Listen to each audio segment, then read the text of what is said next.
Pirmoji metų diena pažymėta tragiška eismo nelaimė. Vilniaus rajone per avariją žuvo jaunas vyras. Tai vaizdai iš Vilniaus rajono Dūkštelių kaimo. 16 valandą 15 minučių įvyko didelė nelaimė. Automobilis Volkswagen Polo važiuodamas Dūkštelių gatve nulėkė nuo kelio, kliudė stulpelius.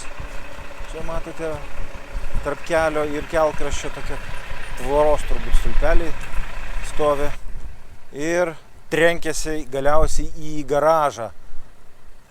Čia berods įmonės kažkoks tai pastatas mūrinis. Na ir visiškai sudaužytas automobilis. Buvo iškviesti ir ugniagesiai, ir medikai. Deja konstatuota, kad vairuotojas žuvo. Pirminiais duomenimis mašiną vairavo 26 metų vaikinas ir įtariama, kad jis galėjo būti neblaivus. Galėjo būti išgėręs. Jaunas berniukas. Nu, jaunas. Kaip iš čia nesuvaldė tos mašinos kažkaip buvo?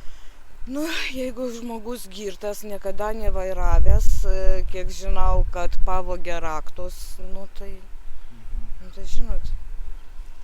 Jis gal neturėjo vairuotojo pažymėjimo? Ne, neturėjo, net niekada gyvenime turbūt ir nevairavo, aš tik tai nežinau. Tai dar turėtų patvirtinti ar paneigti šią versiją teismo medicinos ekspertai po skrodimo. Po teismo medicinos ekspertizės paaiškės, bet kaip ten bebūtų, tai turbūt pirmoji bus auka šiemet keliuose. Štai taip tragiškai prasidėjo nauji metai Vilniaus rajone.